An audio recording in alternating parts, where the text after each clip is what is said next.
இன்றைக்கி என்ன பண்ண போகிறோம்னு பார்த்தீங்கன்னா குடமிளகா கிரேவி. ஸோ இது வந்து எண்ணெய் போட்டிருக்கேன், கடுகு போட்டிருக்கேன், கொஞ்சம் சீரகம் போட்டிருக்கேன், வெங்காயத்தை நல்லா கட் பண்ணி போட்டிருக்கேன்.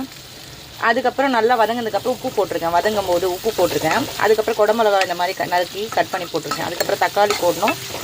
நெக்ஸ்ட் வந்து அடுத்து என்ன, அடுத்தது இது நல்லா வதங்கணும். இப்போ நல்லா வதக்கிட்டிங்கன்னா நல்லா வதங்கும்.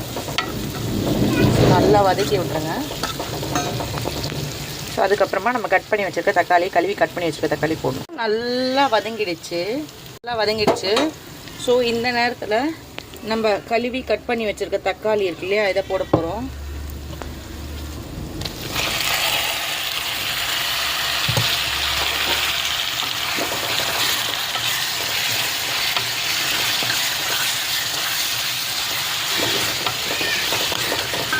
வந்து வதங்கிடுச்சு தக்காளி.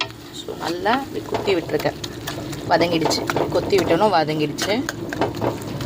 இந்த நேரத்தில் நம்ம மிளகாத்தூள் போடணும். ஏன்னா ஃப்ரெண்ட்ஸ், மிளகாத்தூள் போட்டு நல்லா அப்படி கிளறி விட்ருங்க. ஒரு 5 மினிட்ஸ், ஒரு 2 மினிட்ஸ் அதோட பச்சை ஸ்மெல் போகணும். அதுக்கப்புறம் தண்ணி ஆட் பண்ணிவிட்டு கொச்சோன்னு கொத்தமல்லி போட்டு இறக்கிட்டிங்கன்னா சுவையான கேப்சிகம் கிரேவி ரெடி ஆகிடும். பிடிச்சு இன்னும் வேணும் உங்களுக்கு, தொக்கு மாதிரி வேணுன்னா கூட இன்னும் நல்லா கொதிக்க விடுங்க. எனக்கு கொஞ்சம் ஓரளவுக்கு குழம்பு மாதிரி வேணுன்றதுனால நான் இப்போ இதோட ஆஃப் பண்ணிடுறேன். ஸோ மறக்காமல் நம்ம சேனலுக்கு லைக் பண்ணுங்கள், ஷேர் பண்ணுங்கள், சப்ஸ்கிரைப் பண்ணுங்கள். Thank you friends. Take care. என்றும் உங்கள் அன்பு ஆதரவு எப்போவுமே டேக் கேர் சேனலுக்கு இருக்கணும், எங்களுக்கும் இருக்கணும். Thank you friends.